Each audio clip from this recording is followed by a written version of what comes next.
مجھے پہلی بار خیال آیا کہ میں جو خود کو بڑا عقل مند معاملہ فہم اور گھاگ سمجھتا ہوں نرا گاؤدی ہوں۔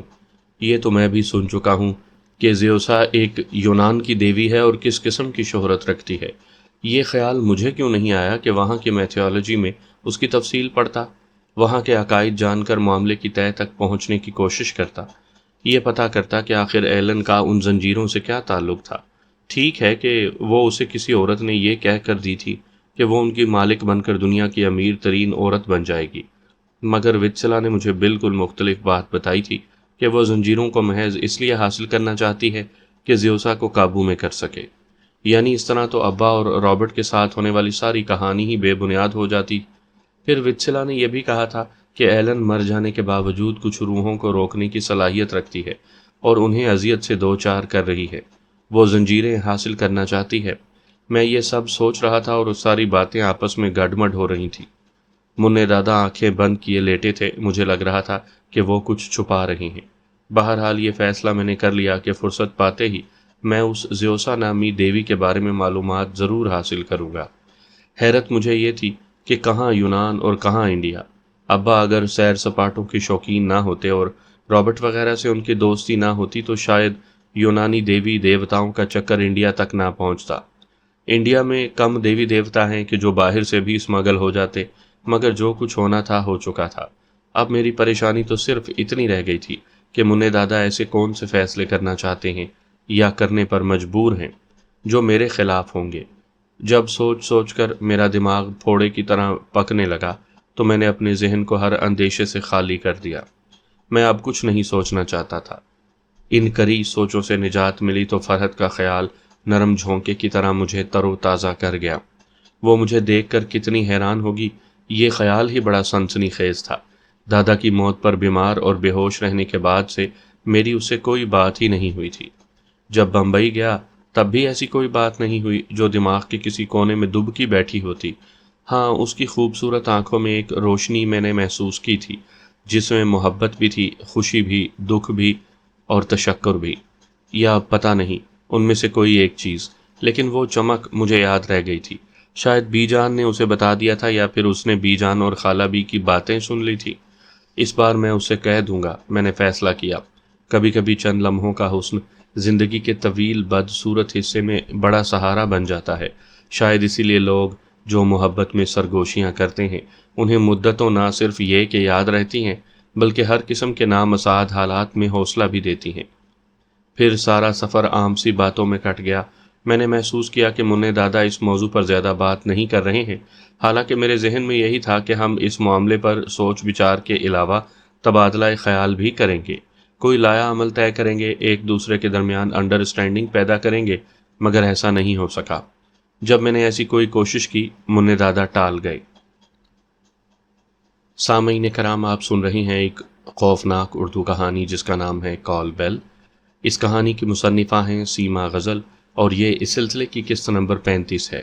مجھے امید ہے آپ کو میری یہ کاوش پسند آ رہی ہوگی۔ آپ نے اگر ابھی تک میرا چینل کہانی گھر سبسکرائب نہیں کیا تو ابھی میرے چینل کو سبسکرائب کر کے بیل نوٹیفیکیشن آن کر لیجئے تاکہ آنے والی ہر نئی کہانی کی اطلاع بر وقت آپ تک پہنچ سکے۔ قاعدے سے تو ٹرین کو 8-9 بجے میرٹھ تک پہنچ جانا چاہیے تھا، مگر وہ رات 11:15 بجے میرٹھ پہنچی۔ اسٹیشن سے گھر کا فاصلہ بھی تقریباً 8-9 کلومیٹر تھا۔ ہمیں سائیکل رکشہ مل گیا۔ رکشہ والا لہیم شہیم چوڑا چکلا لڑکا تھا، کافی باتونی بھی تھا۔ اس نے یہ فاصلہ کافی تیزی سے طے کیا اور اتنی ہی تیزی سے میرٹھ کے سیاسی، معاشی اور معاشرتی حالات سے بھی آگاہ کرتا رہا۔ وہ مجھے پہچانتا تھا، سب کی خیریت بھی پوچھی، مبشر کے واقعے پر کافی دیر تک اظہار افسوس کرتا رہا۔ ہمارے مکان کے بارے میں بھی پوری معلومات حاصل کر لیں، بلکہ ہمارا اندیا بھی لے لیا کہ ہم اسے بیچنا چاہتے ہیں یا نہیں۔ اس زمانے میں اسٹیٹ ایجنسیاں نہیں ہوتی تھی، جس طرح رشتے کروانے والی عورتیں ہوتی تھی اسی طرح یہ تانگے والے سائیکل رکشہ والے ہی جائیداد کی خرید و فروخت میں معاونت کیا کرتے تھے۔ ایک بات آپ نے کہہ دی، اب رات تک وہ خبر ہر میرٹھ آنے اور ہر جانے والے کو پتہ چل جاتی تھی، گویا یہی لوگ اشتہاری ایجنسی کا کام بھی کیا کرتے تھے۔ بہرحال میں تمام تر توجہ سے سارے حالات سنتا رہا۔ اتنے عرصے سے باہر تھا، اب گلیاں اندھیرے میں بھی بڑھ کر استقبال کرتی محسوس ہو رہی تھی، اور اس لڑکے کا لہجہ پورے میرٹھ کے لہجے کی اپنائیت لیے ہوئے محسوس ہو رہا تھا۔ ہم گھر کے دروازے پر پہنچے تو شاید 11:15 کا عمل تھا۔ آنگن کا ایک بلب زرد روشنی سے پورے ماحول کو بوجھل کیے ہوئے تھا۔ ہم نے سائیکل رکشے والے کو کرایہ ادا کیا۔ منّے دادا سفر سے تھک گئے تھے یا حالات سے مزمحل تھے۔ میں نے دروازہ کھٹکھٹایا، مجھے اندر قدموں کی چاپ سنائی دی، پھر معدوم ہو گئی، پھر کھٹکھٹایا، خالہ بی کی آواز آئی، کون ہے؟ خالہ بی، میں ہوں، ضیاء۔ انہیں شاید یقین نہیں آیا یا وہ سمجھی نہیں کہ کون ضیاء؟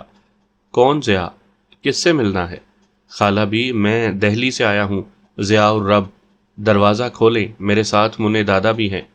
اللہ خیر، خالہ بی کی بوکھلائی ہوئی آواز آئی، پھر انہوں نے کنڈی کھولتے ہوئے اندر پکار کر بی جان کو ہماری آمد کی اطلاع دے ڈالی۔ اے دہلی سے ضیاء آیا ہے، اتنی رات کو۔ بی جان کے کمرے سے باہر آنے سے پہلے ہی دروازہ کھل گیا۔ خالہ بی کے چہرے پر ہوائیاں اڑ رہی تھی۔ میں نے فوراً کہا، سب خیریت ہے۔ اتنے میں بی جان اور فرحت بھی باہر آ گئیں۔ دونوں پریشان تھی۔ ہمارے چہروں پر کچھ ٹٹولتی ہوئی۔ جب انہیں اچھی طرح اطمینان ہو گیا تب ان کی آوازیں نکلی۔ منّے دادا کو دیکھ کر وہ اور حیران تھی۔ وہ کبھی بی جان کے گھر نہیں آئے تھے، شاید پہلی بار یوں رہنے کے لیے آئے تھے، مگر میں نے موقع ملتے ہی بی جان کو بتا دیا کہ ہم شالی بابا سے ملاقات کے لیے آئے ہیں۔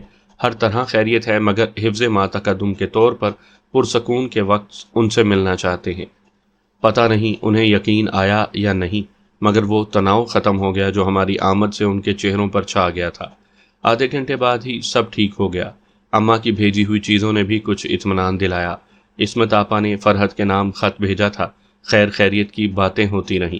منّے دادا سونے چلے گئے، خالہ بی بھی سو گئیں، مگر میں، بی جان اور فرحت رات تک آنگن میں پلنگ ڈالے ہوئے باتیں کرتے رہے۔ فرحت کی آنکھوں میں چمک تھی۔ اس چمک کو دیکھتے ہی مجھے طیب یاد آ گیا۔ اس نے کہا تھا کہ تم دیکھنا، اس کی آنکھوں میں چراغ جل اٹھیں گے، ہونٹوں پر مسکان ہوگی اور لامبی لامبی پلکیں حیا کے بوجھ سے جھکی ہوں گی۔ بالکل ویسا ہی تھا، مگر یہ سب کچھ طیب کا نام لیے بغیر تھا۔ میں نے قطعی اس کا کوئی ذکر نہ کیا، نہ ہی سلام محبت پیش کیا۔ جاؤ فرحت، تم جا کر سو، سویرے اٹھنا ہے، پھر کسل مندی ہوگی۔ بی جان نے فرحت سے کہا۔ وہ نہ چاہتے ہوئے بھی اٹھ گئی، حالانکہ وہ قطعی مجھ سے بے تکلفی سے بات نہیں کرتی تھی، اور اس وقت بھی وہ کم ہی بول رہی تھی، مگر پرشوق نگاہوں سے اس کا دیکھنا، پوری توجہ سے میری باتیں سننا ہی مجھے اچھا لگ رہا تھا۔ لیکن میں بی جان کی بات سے اختلاف بھی نہیں کر سکتا تھا۔ وہ زمانہ تو وہ تھا جب 12 بجے تک لوگ آدھی نیند سو لیا کرتے تھے۔ مجھے یقین تھا کہ اسے نیند بالکل نہیں آئے گی، مگر وہ چلی گئی۔ اس کے جاتے ہی بی جان کا لہجہ تشویشناک ہو گیا۔ ضیاء، سب خیریت تو رہی نا؟ جی بی جان، واقعی قسم سے سب خیریت رہی، میں نے یقین دلایا، لیکن یہاں خیریت نہیں رہی۔ کیا مطلب؟ میں چونک کر سیدھا ہو گیا۔ کیا ہوا؟ لوگوں کو مبشر دکھائی دیتا ہے۔ اکثر نے قسم کھا کر بتایا ہے کہ وہ گلیوں میں کسی کو تلاش کرتا پھرتا ہے اور اس کی حالت بالکل ویسی ہوتی ہے جیسی مرتے وقت تھی۔ بدن ادھڑا ہوا ہوتا ہے، خون کے قطرے ٹپک رہے ہوتے ہیں، بس وہ بول نہیں پاتا، بلکہ عجیب سی غوں غوں کی آوازیں نکالتا ہوا دایاں ہاتھ یوں آگے کو پھیلائے جیسے کسی کو کچھ دینا چاہتا ہو۔ گلیوں میں لڑکھڑاتا پھرتا ہے۔ یہ صرف اسی روز ہوتا ہے جس روز وہ مرا تھا۔ مجھے یہ سن کر حیرت ہوئی، کیونکہ سائیکل رکشے والے نے سارے حالات بتائے تھے، مبشر کا ذکر بھی کیا تھا، مگر یہ نہیں کہا کہ ایسا کوئی واقعہ بھی گردش کر رہا ہے۔ بی جان، یہ آپ سے کس نے کہا؟ سارا محلہ، بلکہ سارا میرٹھ کہہ رہا ہے۔ میں الجھ گیا۔ بی جان کو جھوٹ بولنے کی ضرورت نہیں تھی۔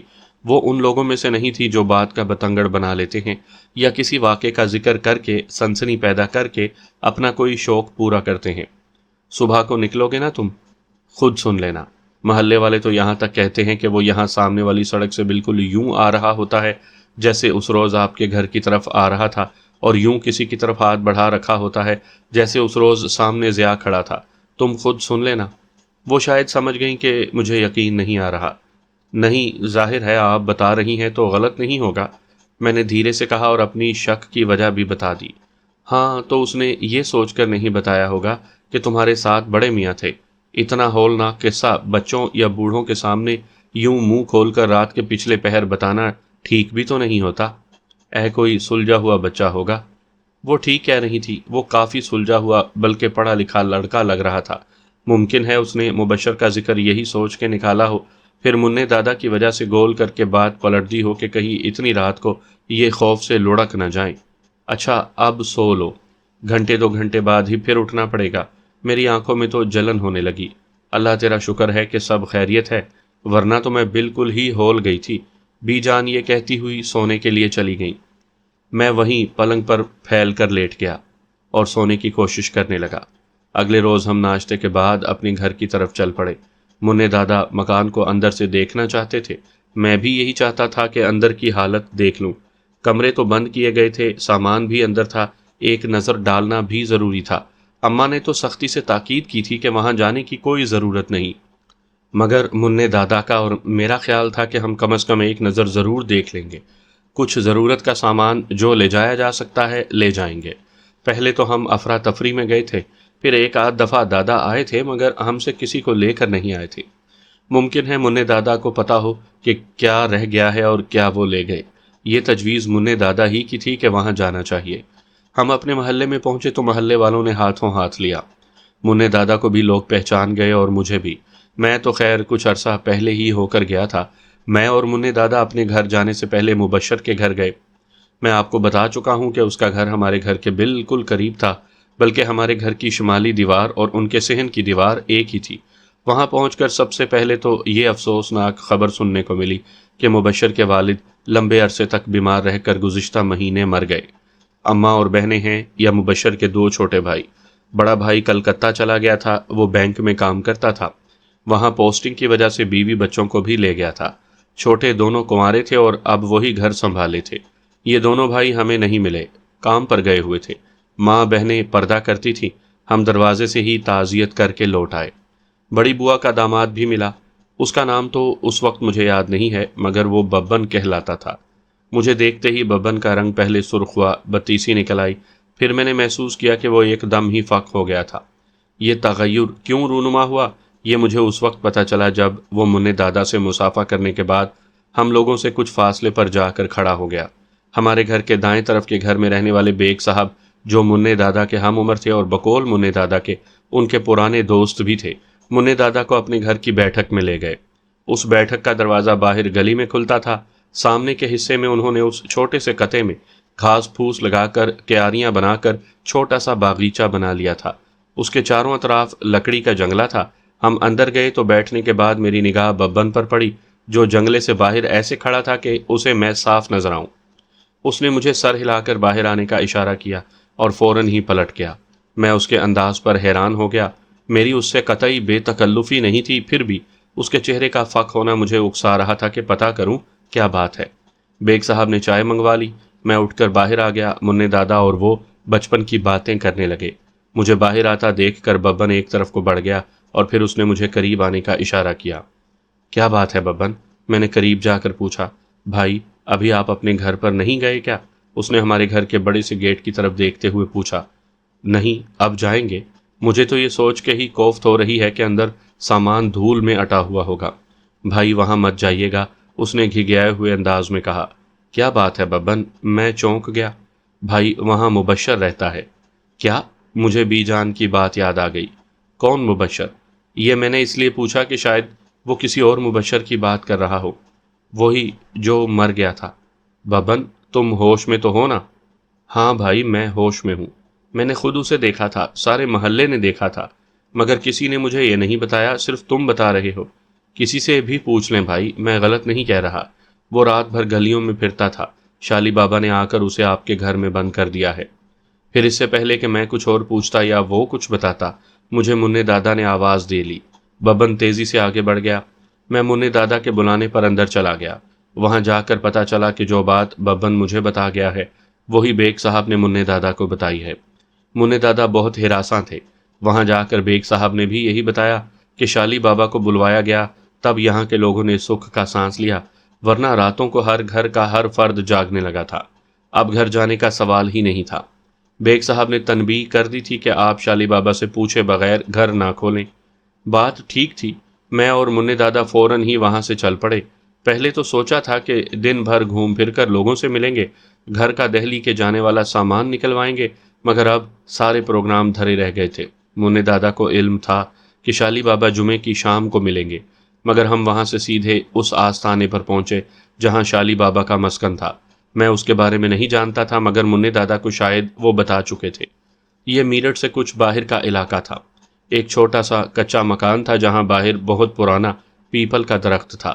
اس درخت کے گرد سیمنٹ کا پکا چبوترا بنا ہوا تھا۔ یہ چبوترا گولائی میں تھا جس کے بیچوں بیچ درخت تھا۔ یہاں ٹھنڈے پانی سے بھرے ہوئے مٹکے رکھے تھے۔ فرحت انگیز سائے کا احساس تھا۔ شالی بابا کے چھوٹے سے کچے مکان کے اوپر بھی پیپل کے درخت کی چھایا تھی۔ وہاں اس وقت کوئی نہیں تھا، مکان اندر سے بند تھا۔ ہم یہاں تک تانگے میں آئے تھے، تانگا ہمیں چھوڑ کر جا چکا تھا۔ شالی بابا اندر ہیں؟ دروازے کو اندر سے بند دیکھتے ہی منع دادا نے کہا۔ مگر منع دادا، ہمارا یہاں آج آنا بیکار نہیں ہوگا۔ آپ نے کہا تھا کہ وہ جمعے کو ملیں گے۔ مگر میں بہت پریشان ہوں، میں ان سے درخواست کرنا چاہتا ہوں کہ وہ آج ہی مل لیں۔ منع دادا نے دروازے پر دستک دیتے ہوئے کہا۔ فوراً ہی دروازہ کھل گیا۔ سامنے شالی بابا کھڑے تھے۔ ان کے چہرے پر مسکراہٹ تھی۔ آؤ منع، جیسے ہی مجھے پتا چلا کہ تم میرٹھ پہنچ گئے ہو، مجھے یقین ہو گیا کہ تم کل تک صبر نہیں کر سکو گے۔ مبشر کی داستان تمہیں آج ہی یہاں لے آئے گی۔ انہوں نے ہمیں اندر آنے کا اشارہ کرتے ہوئے کہا۔ اندر ایک دری، ایک کھرے پلنگ اور ایک چھوٹے سے تکیے کے سوا کچھ نہیں تھا۔ دری کے ایک جانب جائے نماز بچھی تھی۔ اس کے سرہانے تسبیح اور کلام پاک لکڑی کے ایک تختے پر رکھا تھا اور یہ تختہ دیوار میں نصب تھا۔ بیٹھو، انہوں نے دری پر بیٹھتے ہوئے کہا۔ ہم بھی انہی کے قریب دری پر بیٹھ گئے۔ اب وہ میری طرف متوجہ ہوئے۔ ہاں میاں، بڑا شوق تھا تمہیں لڑکیوں کی طرح گڑیا کھیلنے کا۔ میں جھیپ گیا۔ بس شالی بابا، ساری دنیا کھیلتی ہے، میں تو عجیب گورکھ دھندے میں پھنس گیا ہوں۔ میں رہائی چاہتا ہوں بابا۔ بیٹا، ایلن سے چھٹکارا تو اب آسان ہو گیا ہے۔ میں چونک اٹھا۔ کیسے بابا؟ تم وتسلا کو زنجیریں دے دو، وہ سچ کہتی ہے۔ ایلن پر تو وہ خود ہی قابو پا لے گی، لیکن اس کے لیے تمہیں اپنے اوپر قابو پانا ہوگا۔ کیا مطلب؟ مطلب یہ کہ رابرٹ، سورن سنگھ، پپاس اور جینو کو بھول جاؤ۔ وہ اپنے کیے کی سزا پا رہے ہیں۔ عطا اپنے انجام کو پہنچ چکا۔ ان لوگوں کو تم نہیں بچا سکتے۔ زیوسا صرف اور صرف تمہارے ساتھ ہے۔ مجھے نہیں لگتا کہ وہ ان لوگوں کی کسی بھی قسم کی مدد کے لیے تیار ہوگی۔ بہرحال یہ تو تم اور زیوسا ہی طے کر سکتے ہو۔ میں صرف یہ بتا دوں کہ زیوسا تمہاری ہمدرد ہے۔ اگر تم زنجیریں وتسلا کو دے دو گے تو اس پر بھی احسان کرو گے، پھر ہو سکتا ہے کہ وہ تمہاری ہر قسم کی مدد کو تیار ہو جائے۔ زیوسا کون ہے بابا؟ اسے چھوڑ دو۔ بس اتنا سمجھ لو کہ ایک طاقت ہے، قوت ہے جو خدا نے تمہاری مدد کے لیے بھیج دی ہے۔ تمہیں اپنا رویہ اس کے ساتھ درست کرنا ہوگا۔ اگر اس چکر میں پڑو گے تو اور الجھ جاؤ گے۔ تم اگر بچتے رہے ہو تو اس کا سبب زیوسا ہی ہے۔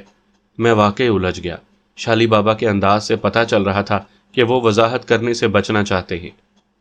زیوسا میرے لیے قطعی اجنبی سی چیز تھی۔ اس کا تاثر مجھ پر کچھ بہتر انداز میں ثبت نہیں ہو سکا تھا۔ میں اس سے اپنا رویہ درست اس وقت کرتا جب اسے جانتا۔ وہ نہ سامنے آتی تھی، نہ میں اسے جانتا تھا۔ بھول جاؤ سب کچھ، وہ بہت جلد تم پر ظاہر ہو جائے گی۔ شالی بابا نے یوں کہا جیسے وہ میرے ذہن میں اٹھنے والے ہر خیال کو پڑھ رہے ہوں۔ یہ بتائیں شالی بابا کہ یہ مبشر کا کیا چکر ہے؟ منع دادا ایک دم بول پڑے۔ کچھ نہیں میاں، وہی ایلن کا چکر ہے۔ وتسلا سب سنبھال لے گی۔ تم یہاں سے جاتے ہی سب سے پہلا کام یہی کرنا کہ وتسلا کو مطلوبہ زنجیریں دے دو۔ یہ سب چکر ختم ہو جائے گا، بلکہ تم لوگ یہاں لوٹ آنا۔ میں منع دادا کو وتسلا کے بارے میں سب کچھ بتا چکا تھا۔ سب ٹھیک ہو جائے گا، یہ لوگ دوبارہ یہاں آ سکیں گے۔ منع دادا خوش ہو گئے۔ یہاں بے فکر ہو کر آ جانا، بس زیوسا سے ضیا بات کر لے۔ کیا بات کر لوں بابا؟ وہ کبھی نہ میرے سامنے آئی، نہ اس نے مجھ سے بات کی۔ لوگوں کو ہراساں ہی کیا ہے اس نے۔ نہیں ضیا، اس نے صرف اور صرف تمہاری مدد کی ہے بیٹا۔ یہ سب بدماشیاں ایلن کی تھیں، جو زیوسا بن کر تمہیں پریشان کرتی رہی۔ زیوسا تو خود بے بس ہے۔ شالی بابا، زندگی اتنی بوجھل کبھی نہیں تھی۔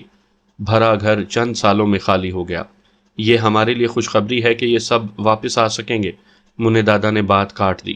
بابا، میں نے الجھے ہوئے انداز میں انہیں مخاطب کیا، بس ضیا، زندگی ایک خاص ڈھب سے وقت کا ساتھ دیتی ہے۔ اچھا برا، غم خوشی، یہ سب انسان کے ساتھ سائے کی طرح لگے رہتے ہیں۔ وہ اندر سے اگر مضبوط ہوتا ہے تو بعض اوقات باہر کی قوتیں اسے کمزور کر دیتی ہیں۔ کچھ مسائل تمہارے ساتھ ہیں، لیکن وہ ایسے نہیں ہیں کہ جنہیں حل نہ کیا جا سکے۔ تم پہلے خوف کے اس مضبوط حصار سے باہر نکل آؤ۔ سچی بات یہ کہ یہ حصار تمہارے لیے اتنا تکلیف دہ نہیں ہے جتنا دوسروں کے لیے۔ میں اس کی وضاحت فی الوقت نہیں کر سکتا۔ تم پہلا کام یہی کرو کہ وتسلا سے رابطہ کرو، جب ایک مسئلے سے نکلاؤ تو میرے پاس چلے آنا، میں تمام وضاحت کر دوں گا۔ صرف اتنا خیال رکھنا کہ کوئی عورت تمہارے قریب نہ آئے۔ جب تک زیوسا ایلن کے زیر اثر ہے تم آزاد ہو، مگر زیوسا کی آزادی کے بعد تمہیں کچھ عرصہ محتاط رہنا پڑے گا۔ یعنی بات پھر وہیں کی وہیں رہتی ہے بابا، میں اس تمام چکر سے آزاد ہونا چاہتا ہوں۔ میں جھنجھلا گیا۔ مجھے زیوسا سے کوئی دلچسپی نہیں ہے، میں ایلن ہی سے نہیں بلکہ زیوسا سے بھی دور رہنا چاہتا ہوں، انسانوں کی طرح زندہ رہنا چاہتا ہوں، عام سی زندگی گزارنا میری خواہش ہے۔ بیٹا، قدم با قدم آدمی آگے بڑھتا ہے۔ زیوسا تمہاری محبت میں گرفتار ہو چکی ہے، اس لیے اس کی دسترس سے نکلنا اتنا آسان نہیں ہے۔ یاد رکھو، منفی جذبے کی نسبت مثبت جذبہ زیادہ طاقتور ہوتا ہے۔ میں اسی لیے کہہ رہا ہوں، ویسے یہ بھی ممکن ہے کہ زیوسا تمہاری خواہش کا احترام کرتے ہوئے تمہیں چھوڑ کر چلی جائے۔ یہی ہونا چاہیے بابا، میں نے زور دے کر کہا۔ مننے دادا حیرت سے بابا کی گفتگو سن رہے تھے۔ بس ضیا، میں اب زیادہ دیر تک نہیں رک سکتا۔ میں نے بڑی مشکل سے وقت نکالا تھا، جب دوبارہ آؤ گے تو میں تمہیں زیادہ وقت دے سکوں گا۔ شالی بابا نے کھڑے ہوتے ہوئے کہا۔ میں اور مننے دادا مجبوراً کھڑے ہو گئے۔ ابھی ہم ان کے کمروں سے باہر بھی نہیں نکلے تھے کہ میں چونک اٹھا۔ ضیا، ضیا، ایک دبی دبی سی آواز گونج اٹھی۔ میں نے چونک کر پہلے شالی بابا کی طرف دیکھا، ان کا رنگ سفید ہو گیا تھا، وہ گھبرا کر مجھے دیکھ رہے تھے۔ مننے دادا بھی چاروں اطراف دیکھ رہے تھے۔ جاؤ تم، شالی بابا نے انتہائی بے چینی سے کہا اور ہمیں تقریباً گھیر کر کمرے سے باہر لانے لگے۔ میں نے باہر جاتے جاتے ان کے کمرے کا جائزہ لیا اور پھر اس کمرے کے ایک کونے میں ایک پتلے سے دروازے پر نگاہ پڑتے ہی میں سکتے میں رہ گیا۔ وہ دونوں ہاتھوں پیروں کے بل کسی جانور کی طرح وہاں سے جھانک رہا تھا۔ تم کون ہو تم؟ میں بے ساختہ بول اٹھا کیونکہ آواز مجھے جانی پہچانی لگی تھی۔ ضیا جاؤ، شالی بابا نے چیخ کر مجھے دھکا دیا۔ نہیں ضیا، تم نے وعدہ کیا تھا مجھے بچانے کا وعدہ ضیا، میں بے قصور ہوں۔ وہ رو رہا تھا اور مجھے یاد آ گیا کہ یہ آواز میں نے کب اور کہاں سنی تھی۔ میں جھٹکے سے آگے بڑھا مگر شالی بابا نے مجھے پکڑ لیا۔ ضیا آگے مت جانا، سنو میری بات سنو۔ وہ چیخ رہے تھے مگر مجھے لگ رہا تھا جیسے کوئی قوت مجھے اس کی طرف گھسیٹ رہی ہے۔ پھر اچانک مجھے جھٹکا لگا۔ میں شالی بابا کی گرفت سے نکل کر اس کے سامنے دروازے پر جا گرا۔ اس کا چہرہ میرے چہرے کے اوپر چھا گیا۔ میں نے مننے دادا اور شالی بابا کے چیخنے کی آواز سنی، پھر لگا جیسے کمرے میں اندھیرا چھا گیا ہو۔ اندھیرا کمرے میں نہیں بلکہ میری آنکھوں میں چھایا تھا۔ وہ اتنا ہی ہیبت ناک تھا۔ آنکھیں بالکل گول تھیں، رنگ جو کبھی سنہرا رہا ہوگا اس وقت تانبے کی طرح کا تھا، اور اس پر سرخ سرخ تازہ زخموں کے نشان، ان سے ٹپکتا ہوا خون، پھولی ہوئی ناک، موٹے موٹے سوجے ہوئے ہونٹ جن کا گوشت کناروں سے جھڑ چکا تھا۔ وہ اتنے خشک ہو چکے تھے کہ کھال جگہ جگہ سے تڑخی ہوئی سی لگ رہی تھی۔ بالوں کی جگہ سنہرے رنگ کی موٹی موٹی پٹیاں سی تھیں۔ میل سے چکڑی ہوئی لٹیں جو سامنے جھول رہی تھی۔ اس کا بدن کتے جیسی ساخت میں تبدیل ہو چکا تھا۔ اس کے پاس سے تعفن اٹھ رہا تھا۔ آواز عجیب سی تھی، ایسی کہ سننے والے کے کانوں میں خراشیں پڑ جائیں، حلق چھل جائے۔ وہ میرے اوپر جھکا، شاید رو رہا تھا۔ جو آواز اس کے حلق سے نکل رہی تھی وہ ایسی تھی جیسے سرکنڈوں کی جھاڑیوں سے تیز ہوا کے جھکڑ چل رہی ہوں، عجیب سرسراتی ہوئی، کھرونچے ڈالتی، روتی ہوئی آواز۔ کون ہو تم؟ میرے منہ سے بے ساختہ نکلا اور میں ایڑیوں پر زور دے کر اس کے نیچے سے سرکنے کی کوشش کرنے لگا۔ ضیا، میں جینو ہوں، جینو پاپا، دیکھو میں بے قصور ہوں ضیا، مجھے بچا لو۔ اس نے بڑی مشکل سے یہ جملے ادا کیے، لگتا تھا جیسے کوئی اس کا حلق دبا رہا ہو، گھونٹ رہا ہو۔ بدن پر رینگتی ہوئی چیونٹیوں کے سے احساس نے مجھے حواس باختہ کر دیا تھا، مگر وہ مجھ پر جھکا ہوا تھا، میں اس کے نیچے سے نکل نہیں پایا تھا۔ جینو تم؟ میں حیران ہوا، وہ واقعی جینو تھا، میں اس کی آواز پہچان گیا تھا۔ اس وقت وہ پھسل کر مجھ سے دور چلا گیا۔ میں نے دیکھا کہ شالی بابا آنکھیں بند کیے کچھ پڑھ رہے تھے۔ پھر میرا خیال تھا کہ شاید اسے میرے اوپر سے شالی بابا نے کھینچ لیا ہے۔ میں ایک دم اچھل کر کھڑا ہو گیا اور یہ دیکھ کر حیرت زدہ رہ گیا کہ شالی بابا اس سے دور کھڑے کچھ پڑھ رہے تھے، اور جینو، اگر وہ جینو ہی تھا تو اسے یوں پیلے دروازے کے اندر الٹا پھسل کر مجھ سے دور ہو رہا تھا، جیسے اس کی پشت پر کھڑا کوئی اسے کھینچ کر اندر لیے جا رہا ہو، لیکن اندر کوئی نہیں تھا۔ اگر اسے کوئی کھینچ نہیں رہا تھا تو وہ کوئی نادیدہ قوت ہی ہو سکتی تھی۔ مننے دادا زرد چہرہ لیے سامنے کھڑے تھے۔ وہ شاید میری طرف بڑھنا چاہتے تھے اور شالی بابا نے انہیں بازو بڑھا کر روک دیا تھا۔ یہ میں ایسے جان پایا کہ شالی بابا کا بازو اب بھی میرے اور ان کے درمیان حائل تھا۔ جینو کی آواز میں بے پناہ کرب تھا۔ میں سخت حیران تھا کہ وہ یہاں کیسے پہنچا۔ شالی بابا سے اس کا کیا تعلق ہے؟ پھر مجھے شالی بابا کا جملہ یاد آ گیا جو انہوں نے مجھ سے کچھ ہی دیر پہلے کہا تھا کہ مجھے رابرٹ پپاس، جینو اور سورن سنگھ کو بچانے کا خیال ذہن سے نکالنا ہوگا۔ میں نے چونک کر شالی بابا کو دیکھا۔ کیا یہ واقعی شالی بابا ہیں؟ یہ عجیب سوال میرے دماغ میں شور سا مچا گیا۔ کیا ایلن یا زیوسا ہمیں دھوکہ دے رہی ہے؟ میں اب خود کو سنبھال کر کھڑا ہو چکا تھا۔ جینو اس نیم تاریک کمرے کے وسط میں پہنچ چکا تھا۔ اس کا ہیولا مجھے نظر آ رہا تھا اور اس کی کرب میں ڈوبی آواز سنسناتے ہوئے تیروں کی طرح میری سماعت میں اتر کر زخمی کر رہی تھی۔ میں نے جینو کو جواب دینا چاہا، تسلی دینے کے لیے منہ کھولا، مگر میرے حلق سے آواز نہیں نکل سکی۔ اس دوران میں دروازہ بند ہو گیا۔ اب جینو رو رہا تھا۔ میں نے چاہا کہ آگے بڑھ کر شالی بابا کو جھنجھوڑ دوں، ان کی محویت توڑ دوں، جو کچھ وہ پڑھ رہے ہیں اسے بھلا دوں، مگر میں انچ بھر بھی اپنی جگہ سے نہ سرک سکا۔ میرے قدم منو وزنی ہو کر جیسے کسی کھونٹے کی طرح زمین میں گڑ چکے تھے۔ پھر اچانک مجھے جھٹکا لگا، میں نارمل ہو گیا، مگر اب جینو کی آواز نہیں تھی۔ اس کی باز گشت اب بھی میری سماعت میں گونج پیدا کر رہی تھی۔ شالی بابا، شالی بابا، میں نے بے اختیار پکارا۔ اس بار میرے حلق سے نکلنے والی آواز بہت تیز تھی۔ خود مجھے اپنی اونچی آواز کا احساس ہوا اور میں گڑبڑا گیا۔ شالی بابا، میں نے خود پر قابو پا کر انہیں پھر پکارا۔ وہ اب ساکت کھڑے تھے، ان کے چہرے کی تمام نسیں گہری ہو کر ابھر آئی تھی، گردن کی رگیں بھی پھول چکی تھی، آنکھیں اب بھی بند تھی، البتہ ساکت لب ایک دوسرے پر جمے ہوئے تھے۔ وہ بازو بھی گر چکا تھا جو میرے اور منّے دادا کے درمیان حائل تھا۔ میں آگے بڑھنے کی کوشش میں لڑکھڑایا۔ منّے دادا نے لپک کر مجھے سنبھال لیا۔ ضیاء، تم ٹھیک ہو نا؟ منّے دادا کی آواز لرز رہی تھی۔ میں دادا کی بات کا جواب دیے بغیر آگے بڑھا اور میں نے شالی بابا کو جھٹکا دیا۔ انہوں نے آنکھیں کھول دیں۔ سرخ تپتی ہوئی نگاہوں میں بلا کی اجنبیت تھی۔ میں نے ان کی آنکھوں میں آنکھیں ڈال دیں۔ یوں لگا جیسے سرخ شعلوں سے بھرا آگ کا ایک طویل سمندر ہے جسے میں پار کر رہا ہوں۔ تپش کا احساس دل میں ہوا، لیکن میں یوں ہی کھڑا نہیں دیکھتا رہا۔ میرے دیکھتے ہی دیکھتے ان کی آنکھوں کی رنگت بدلنے لگی اور چند ہی لمحوں میں وہ نارمل ہو گئے۔ اجنبیت ان شعلوں میں ہی کہیں بھسم ہو گئی، اس کی جگہ پریشانی اور حواس باختگی نے لے لی۔ ضیاء، تم ٹھیک ہو؟ کوئی گزن تو نہیں پہنچائی اس نے؟ وہ مجھے یوں ٹٹولنے لگے جیسے میرے جسم پر زخموں کو تلاش کر رہے ہوں، حالانکہ زخم میرے بدن پر نہیں دل و دماغ پر لگے تھے اور دکھن بن کر پورے وجود میں پھیل رہے تھے۔ وہ بیچارہ گزن پہنچانے کے قابل ہوتا شالی بابا تو آپ میرے سامنے اپنے پیروں پر نہ کھڑے ہوتے۔ میرے لہجے کے طنز کو انہوں نے ہی نہیں، منّے دادا نے بھی محسوس کر لیا۔ شالی بابا نڈھال ہو کر تخت پر بیٹھ گئے، ان کا سانس قابو میں نہیں تھا۔ منّے دادا نے آگے بڑھ کر میرے شانے پکڑ لیے۔ ضیاء، انداز تنبیہی تھا۔ وہ جینو تھا منّے دادا، جینو، ابا کے گروپ کا بے حد معصوم اور بے گناہ لڑکا، جس کی نوجوانی انجانے میں اسی طلسم کی نظر ہو گئی ہے اور آج وہ سزا کی بدترین شکل کا شکار ہے۔ مجھے نہیں پتا تھا کہ وہ یہاں قید کیا گیا ہے۔ آخری جملہ میں نے دونوں ہتھیلیاں تخت کے کنارے پر ٹکائے سر جھکائے بیٹھے شالی بابا کو دیکھ کر کہا۔ شالی بابا نے چونک کر مجھے دیکھا۔ ان کی نگاہوں میں لمحہ بھر کو بے بسی لہرائی، پھر ان کے ہونٹوں پر دکھ بھری مسکراہٹ پھیلی تو میں نے سوچا شالی بابا بہت بڑے ایکٹر ہیں۔ نہیں ضیاء، تم غلط سمجھ رہے ہو۔ انہوں نے جیسے تڑپ کر میرے خیال کی تردید کی۔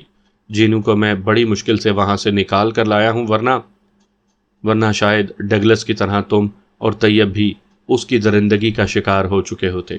جیسے بجلی سی کوندی اور میرے دماغ میں وہ سین پورے کا پورا گھوم گیا جو میں نے ڈگلس کے قتل کی رات دیکھا تھا۔